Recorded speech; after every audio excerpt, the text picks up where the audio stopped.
morning, everyone. Welcome to the EUMENIA lectures, one of the EUMENIA lectures from Turkey.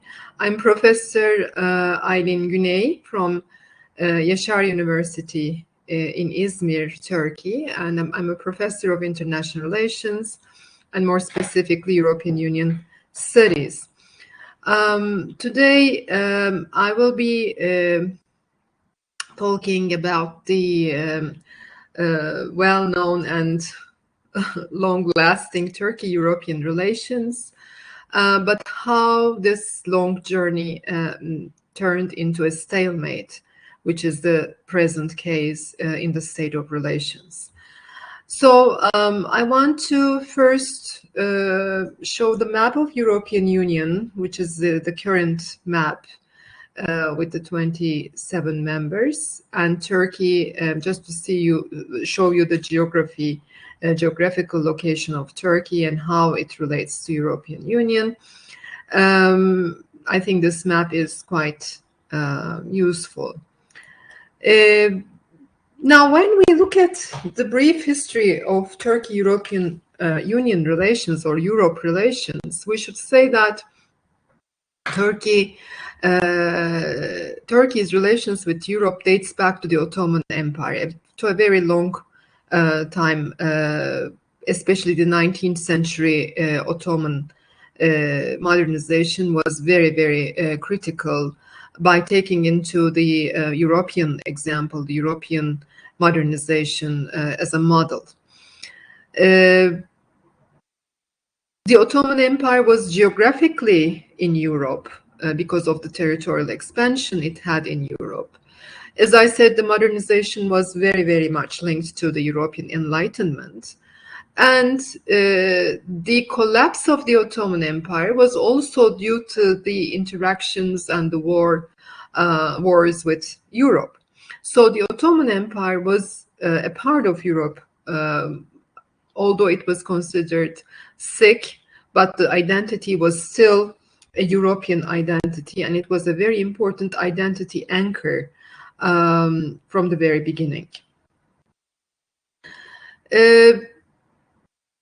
I added some, photos and some caricatures which showed how Turkey was located in the perceptions of these caricature drawings, and how Turkey was depicted as an entity in Europe at that time. Now, this is a slide about how the Ottoman Empire, especially in the 19th century, was modernized on the basis of the European model. How the women were, taking the model of European women in their dressing, in the way they were dressing, etc. And when we come to the modern Republican Turkey, we know that in early 1920s, for the founding republic, the founder of the Republic, Atatürk, Europe was the civilization. It was the cradle of enlightenment and modernization. So at that time, all of the modern reforms that was trying to initiate or start a new republic in terms of state building, in terms of nation building, were all taking the European models, and the only destination was, the adoption of the European models. So Turkey was definitely turning its face to the West, and in particular to Europe, and was trying to cut the links with the Ottoman past and practices at that time. We know that the founders of the Republic, not only Mustafa Kemal, but also his colleagues, were following very much what was happening in Europe, especially in the Enlightenment period, how reasoning, rationalism, positivism was important in transforming a society into a modern nation. So that's why the Ottoman way of modernization was very much based on the European model in that way as well. And in the first half of the 20th century, as I said, the European values as being regarded as universal values were adopted by the founders of the Republic, and all of the new steps taken in the state building and nation building process were based on these pillars like human rights, rule of law, secularism, etc. So the Turkish Enlightenment basically was inspired very much from what the European Enlightenment had gone through. And Europe was regarded as the cradle of modern civilization. Now, I'm just telling all these historical details because it's important to reveal how Turkey was from the very beginning considering itself and its identity as a part of Europe. You know, a European identity was a part of Turkish identity from the very beginning. And when we are faced with this new entity in Europe called the European Economic Community, then now European Union, we know that the then Prime Minister Inönü was saying, well, there is no way that Turkey can stay out of this formation. It was especially at the aftermath of the aftermath of the Second World War. We know that Turkey was taking place in the European Council of Europe as a member, and was participating in the in NATO, you know, in the early 50s, and it was definitely considering itself as a part of Europe. So the European Union was now a new anchor of modernization in the post-Second World War era. So Turkey-EU relations date back to 1959, when Turkey officially applied to the EEC after the Greek application. And in 1963, Ankara Agreement, which is the association agreement, was signed and initiated the relations between Turkey and the then EEC. Turkey followed more or less the roadmap that was drawn in Ankara Agreement, and in 1995, the customs union was completed. Although Turkey was not granted a candidate status at that moment, Turkey becomes an official candidate four years later in 1999, and in 2005, the accession negotiations start. So this, these dates show that there's some kind of progress in harmonizing with the European Union, although, of course, there are some small periods when Turkey was facing some problems internally and was halting the process of the accession. But nevertheless, in 2005, the accession negotiations start with the European Union. This is an excerpt from a journal, from a newspaper, which shows that, you know, we are now in the common market, and yesterday the agreement was signed. So it was a very important headline at that time, back in 1959. These are the signatories. Now, what is more critical and what is the subject of this presentation is that how did the EU-Turkey relations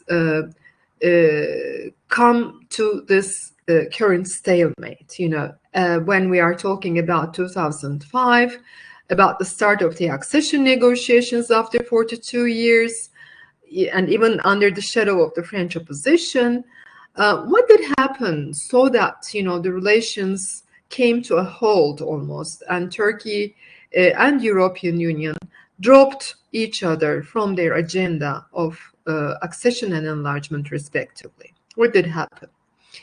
You know, I called this as a grand paradox because, as I said, right after the start of the accession negotiations, we see that there's an important turn in terms of especially discursive shift in both the European Union, on the part of the European Union, and also mirroring this also at the same time in the Turkish context, we see that a rising Euroscepticism.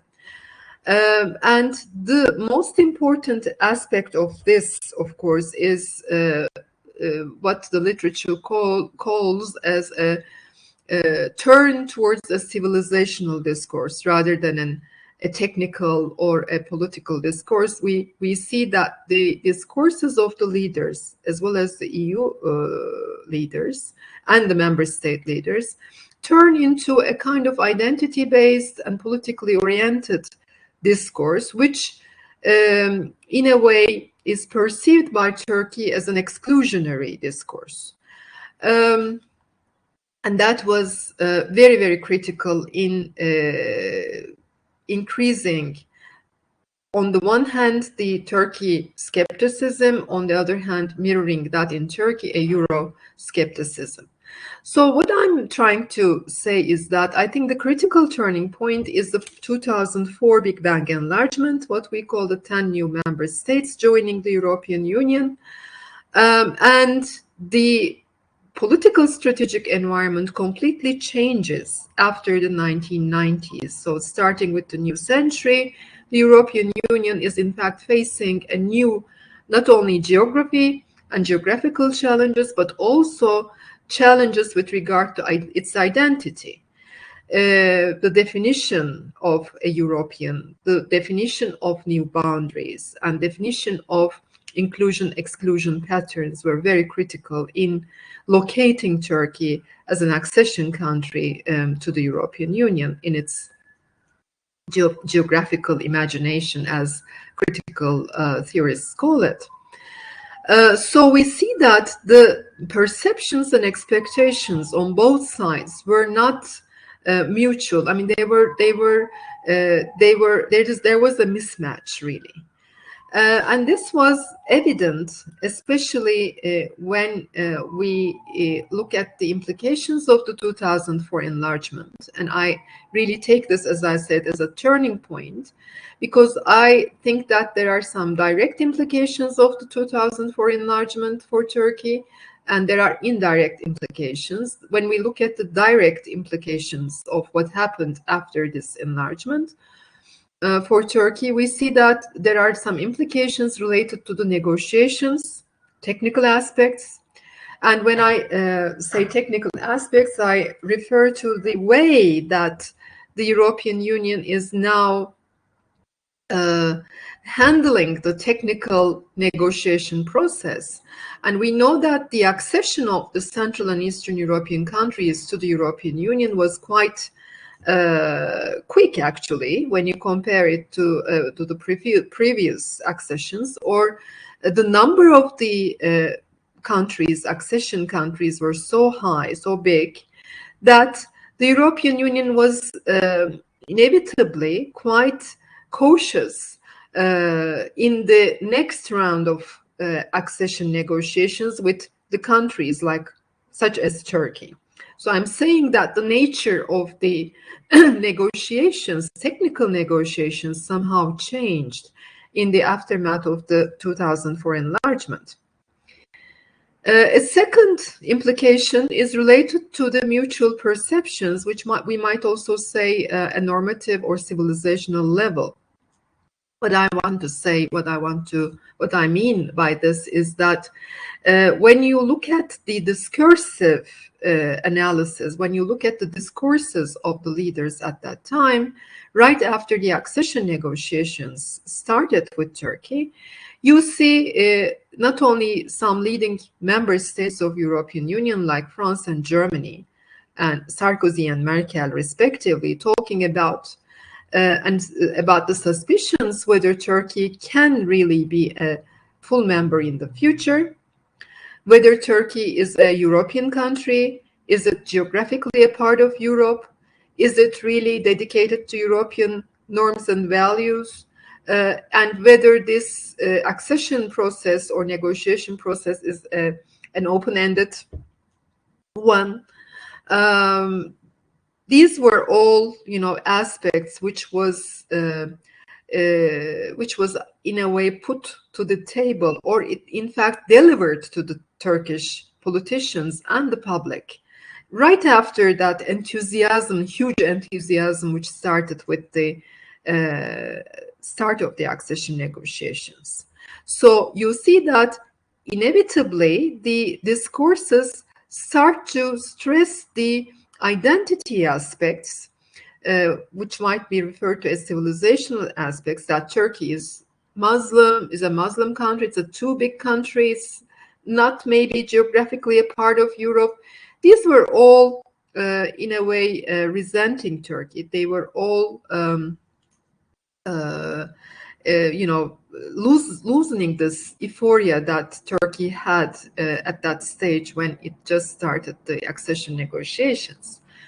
So this is, of course, partly due to what was happening in Europe, because the European Union was itself questioning its identity with this big bang enlargement, especially, the countries were really trying to question whether they will be able to absorb this big enlargement wave. And we also see this normative civilizational aspects in a way in the documents of the European Union, where they start to talk about enlargement fatigue or absorption capacity, which were, again, signals, mixed signals, and not positive signals to an accession country which had just started the accession negotiations.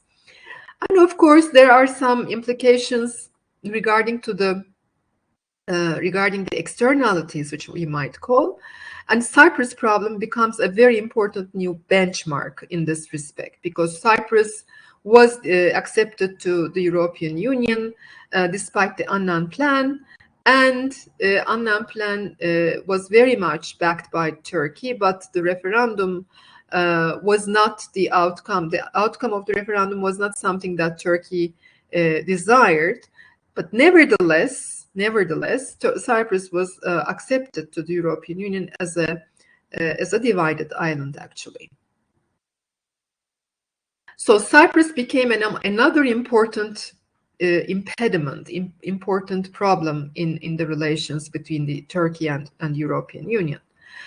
Now, indirect implications are basically what I mean are the implications related to Europe more than Turkey. The implications regarding the future of Europe debate was, I think, very much relevant, because you see a huge literature about, again, the questioning the future of Europe.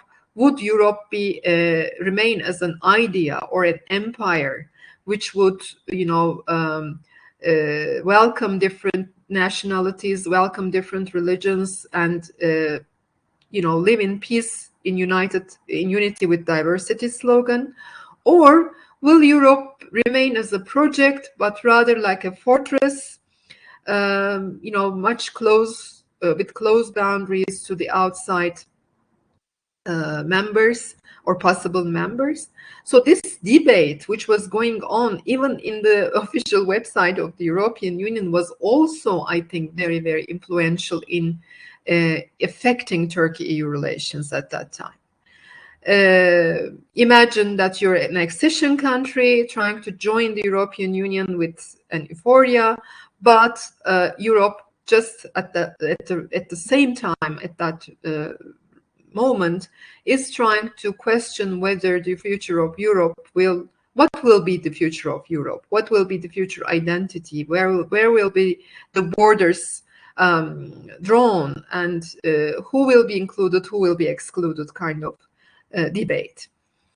The second important implication is related to the institutional reform in the European Union. And of course, in that respect, the way the European Union, whether it will evolve into a federal type of entity or more confederal, or a loose federation, is also a very important issue with regard to Turkey's accession, because that would determine what type of path will the European Union take.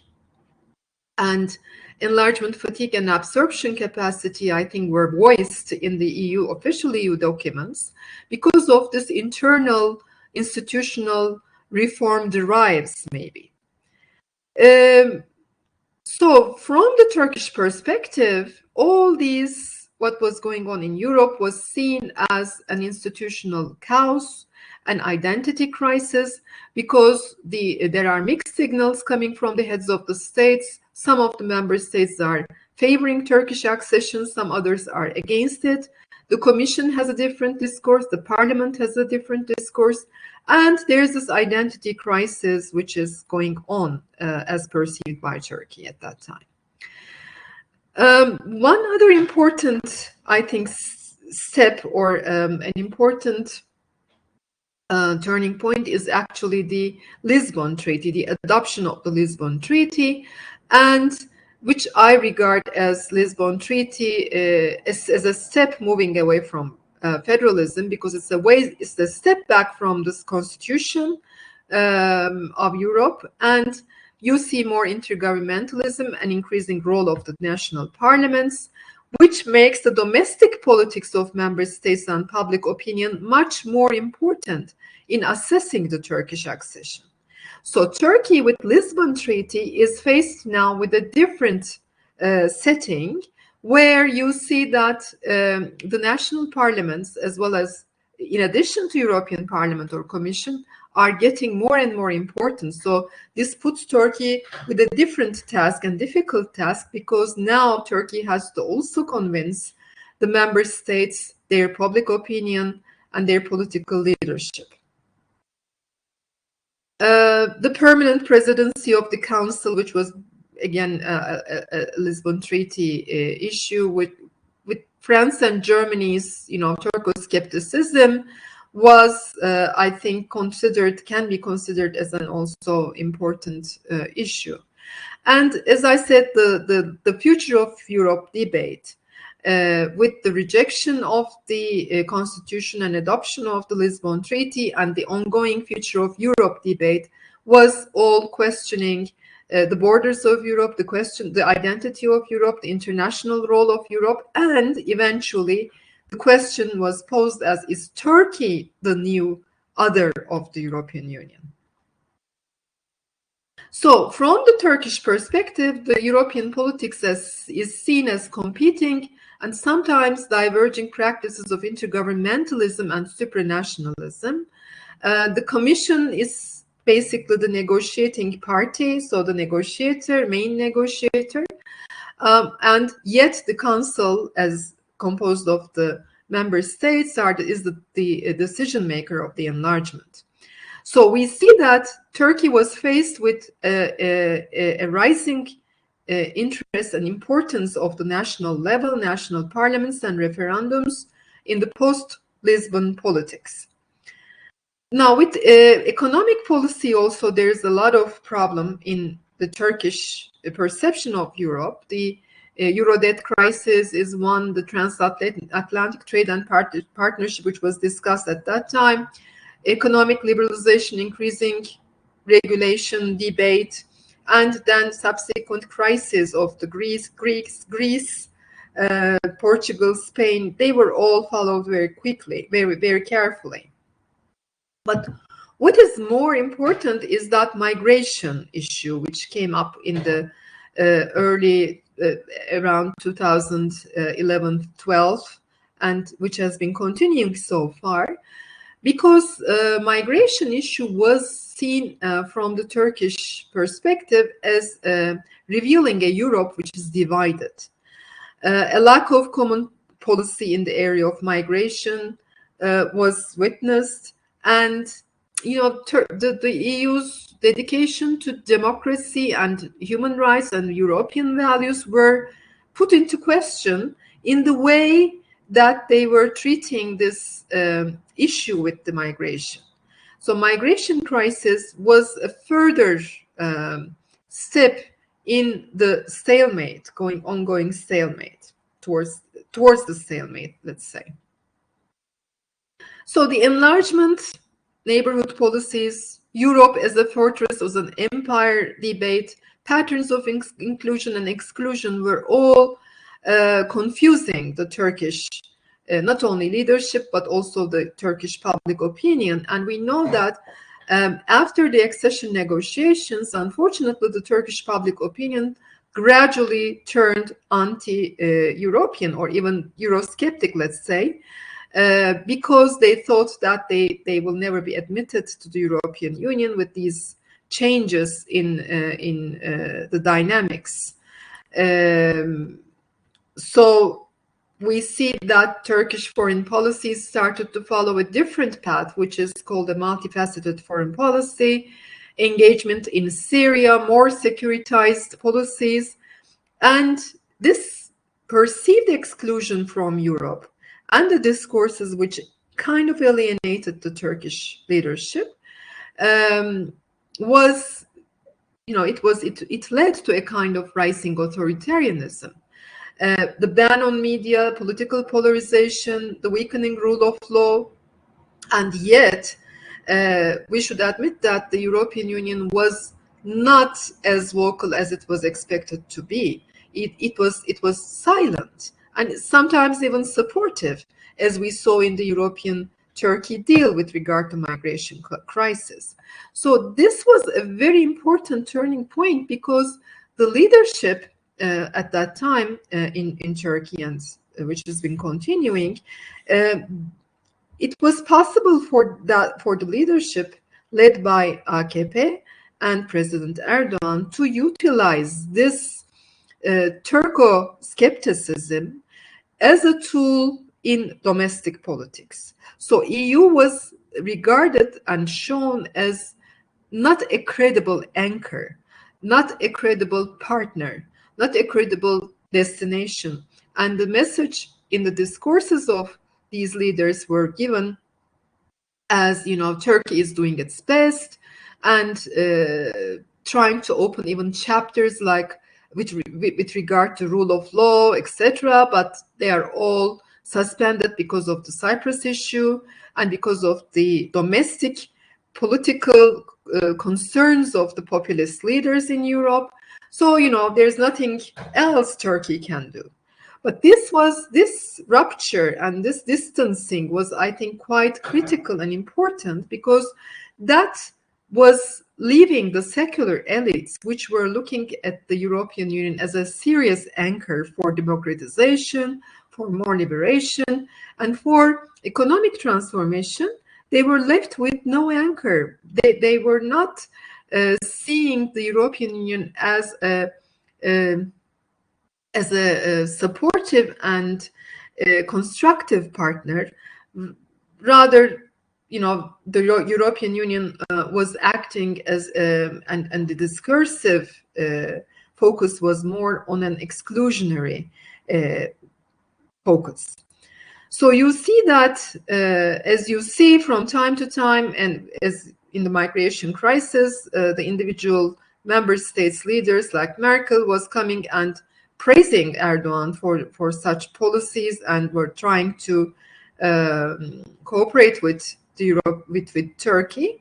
But the European Union really gave very technical, very mixed signals to Turkey. On the one hand, the Commission was mentioning the unity and in diversity and technical and legal transformation, which is necessary for Turkey's accession.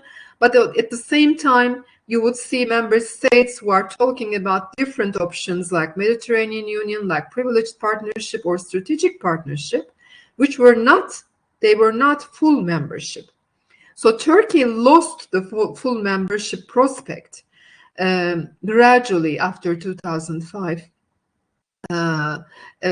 from a point of Europhilism, it came gradually to a point where the Turkey-EU relations really reached a stalemate. Now, of course, the course of the domestic developments, domestic political developments, and gradual distancing of Turkey from the European Union, in the words of Juncker, the president of the Commission, was very, very important, because as Turkey moved and lost the anchor of democratization with the distancing and with the mismatch of perceptions and discourses, this was seen as a very useful tool to gather not only the votes but also the support for anti-Europeanism in the discourse and practices of the ruling party. So I think that most of the problem, I mean, I'm not, of course, I don't have time to go into details of the problems, but the only way on both sides to go over a new step is actually possible with a new theory of enlargement on the part of the European Union. The European Union is also stuck, I guess, with or torn between the supranationalist or more nationalist stances. And what I think is if the European Union can transform itself into a kind of what we might call a neo-functionalist turn, where the accession members, possible candidates, are regarded on the basis of the technical criteria rather, more than the identity, civilizational, and exclusionary aspects. This would, I think, overcome many barriers between the Turkey and EU in a very natural way, in a very natural fashion. So that will be the start of a confidence-building process, maybe. And that's why I think that the European Union itself should be able to develop in itself a kind of new theory for enlargement, because Turkey is now left in shadow, left in limbo. The Turkish accession is not going anywhere. It's in a state of stalemate. But at the same time, European Union cannot discard Turkey because of strategic concerns, as we saw in the migration crisis. But at the same time, has to adopt some other new strategies to overcome this crisis. This would definitely contribute a lot to the domestic political situation in Turkey, and a renewed euphoria maybe in the Turkish population and also the Turkish leadership. I just want to conclude my words by making a reference to a statement by Jean-Monnet, which I think is the way out of the stalemate. Jean-Monnet, in the early years of the European integration, was saying that make men work together, show them that beyond their differences and geographical boundaries, there lies a common interest. So I think it's up to both sides, but maybe mostly to the European Union, to find a way to make Turkey and European Union work together with common interests, and leaving aside the dead-end discourses, the dead-end policies which focus on the civilizational aspects like identity, like religion, like ethnicity, like geography, etc. That's the only way I can see a way out of this stalemate. Thank you very much for your attention, and if you have any questions, you can always contact me via this email. Thank you.